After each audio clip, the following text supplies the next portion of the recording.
Yo, Hegassen here. Here I am with my review of One Piece Manga Chapter 978, just in time for the next chapter. I know it was a little bit delayed, but I was busy and I couldn't be bothered. But here we go. It's my review. And this chapter, it was a bit mixed for me because quite a lot of this was just Queen reintroducing all of the antagonists, reintroducing all of the different gifters, the gifters and the pleasures and all that. And it was kind of like half complete because we didn't get any confirmation about where Apoo fits into all of this. We see Apoo, he's like the official DJ, but apart from him being the official DJ at the party, we don't know where he fits. We didn't see him with the headliners. He's definitely not a member of the Tobi Roppo, which we'll get to later on. This chapter was called Introducing the Tobi Roppo, so we get a lot of information about the Tobi Roppo, but we don't get any confirmation about the numbers or what they look like. So it was a bit kind of pointless for me, kind of just getting the reintroduction of like, oh, these are the waiters, these are the pleasures. It's like, I know that it doesn't feel like that long ago that we had that introduction. I guess for some people, maybe joining Wano it was good, but it just felt a little bit wasted for me. Just a reminder of all of the antagonists.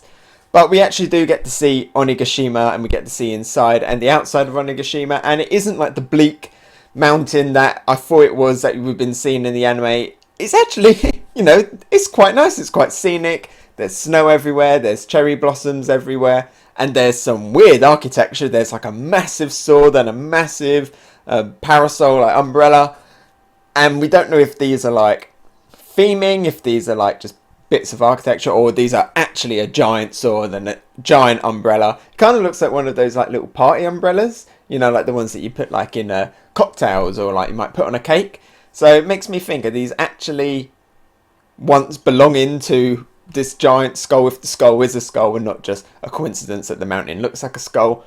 Or was this just theming, or is it maybe some kind of way in the past, or even in the present, someone has like some Ant-Man style devil fruit where they can make things massive? Because it definitely looks like a party, like a cocktail umbrella. So something to keep an eye on. Don't know if it's going to come back, don't know if it was just like cool theming, like I say, but definitely something to speculate on. And we see the heroes. They arrive at Onigashima.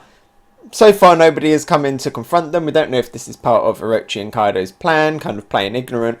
But we see them, they arrive here, and what's really, really cool is that the Alliance, they start scuttling their ships. Obviously not the Thousand Sunny and all that. All of the samurai, they scuttle their ships because they don't want anyone just walking out and being like, whose ships are all of these? So they scuttle them, and it's really cool because it's like, they're going in there with the mentality of, we win or we die, because if we lose to Kaido, it's over for us anyway. And if we win, well, we don't really need to worry about escaping because we're going to have our home back. So we're still going to be in our home. So why would we need to flee and get out of there? We've claimed back our homeland. So that's really cool. I really like that.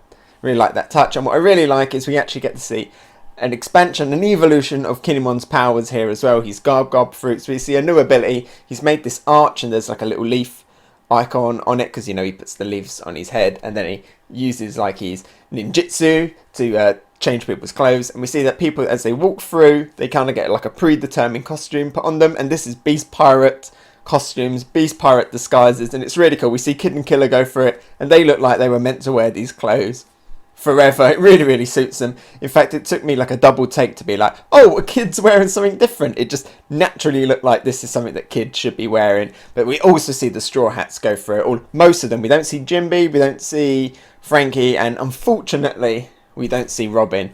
Hoping that the next chapter we get to see Robin in her Beast Pirate outfit. But yeah, we get to see the Straw Hats.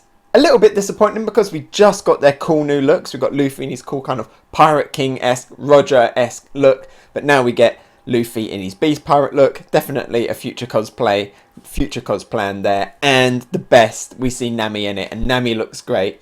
She looks like Jin Rummy. Remember Jin Rummy? Jin Rummy and Sheep's Head? Where are them two at, actually? I'd really quite like to see them two again. They were kind of cool characters and they've kind of disappeared. We don't even get them in this, like, here's the headliners, here's the pleasures, here's the gifters. We don't see them there. Are they ever going to turn up, or did they die? Did they get killed when Zanisha attacked Jack? Hopefully one day we'll find out, because I quite like them too. They were kind of cool. Be good to see them again, especially Jin Rummy. But yeah, Nami looking really, really good. Kinemon does state that if they take any damage, these costumes are going to disappear off. And I guess their old costumes are still there somewhere, but the devil fruit kind of makes it an illusion. It's never really explained, is it? But I'm guessing that if that happens, Nami will get like her armor, kind of Kunoichi suit back, or she'll just be naked, and I'm not going to complain about that either, to be honest. So that's Kinemon's new powers. Definitely fits Kid. Nami looks good. Luffy looks good, but I do kind of wish we got to see more of his costume, but I'm sure he's going to get a punch and that's going to come back. Inside, like I say, Queen is introducing everybody. We got Apoo on the decks, and we get finally introduction to the Tobi Roppo. We get to see them. Of course, we have X-Drake there. He is still the one that I'm most intrigued about, because we know that he is a mole. We know that he is a spy. He is like the opposite Kanjuro. So Kanjuro was the spy on the Alliance side, and X-Drake, he's not a spy for the Alliance, but he's a spy for the Marines and for Kobe. So it stands to reason that he's going to become an ally. We think that maybe he is the one that helped out Law.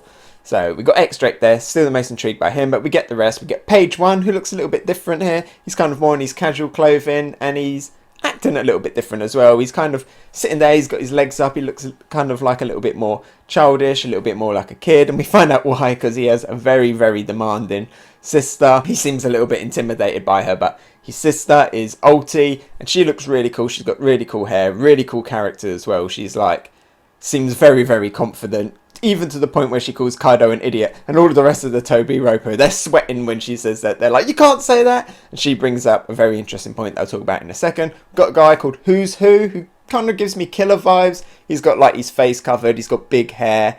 He's also the person with the katana. I don't know much about him. He seems like an angry guy. We have Sasaki, who's giving me fisherman vibes, giving me big fisherman vibes, and he has this great kind of back and forth with Ulti and Page 1, so he's an interesting character. Looking forward to seeing the rest of the dynamic. The dynamic is basically they all seem to hate one another, and they're all kind of vying for power, and they're all very, very confident as well. They're even talking smack about Queen as well, being like, if Queen was to die, who's going to be the next one to step up? And we have Sasaki here, who's very, very confident guy as well, and he's the person that we saw wearing like the getter shoes. I'm definitely feeling fisherman with him. It's just the way he looks, his teeth, very Jinbei-esque. He's also quite a big guy as well, so potentially fisherman. And then in the background we have Black Maria, who is giant. Is absolutely giant. We only see like her upper torso. She has like kind of cool Wano style hair, but instead of like sticks, she's got like katanas sticking in there. And yeah, she's the one that I kind of want to see the most about. I want to see her like full body. Yeah, boy. Is she a giant? Maybe like a mermaid, because we've seen that like Shirahoshi, some of the fishermen, some of the mermaids can get to giant sizes as well. So interesting to see what she looks like in full. And of course we have their devil fruits. We don't know what their devil fruits are yet. I'm guessing all dinosaurs. Page 1, X-Drake, both dinosaurs. So I'm assuming all of the rest are dinosaurs.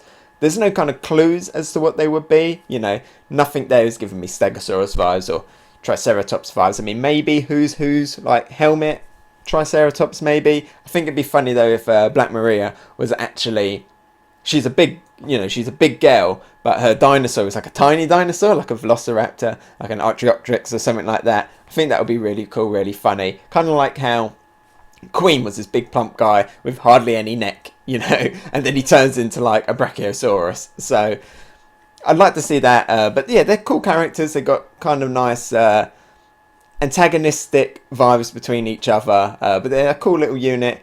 I like how Ulti is kind of confident enough that she can talk about Kaido, you know, and insult him. I wonder if she'll change when she actually goes face to face with Kaido, or if Kaido's kind of got like a cool, more friendly dynamic with them. You're interested to see. I don't think any of them are going to be Kaido's son, because Ulti brings up the fact that the reason why they've all been called is family problems. So that stands to reason that it's not one of them that's Kaido's son. No confirmation as to who Kaido's son is.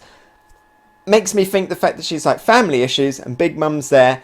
Is this again hinting at the fact that one of Big Mum's children, or a few of Big Mum's children, because a lot of them are like triplets, twins and stuff, are in fact Kaido's? So is it Daifuku?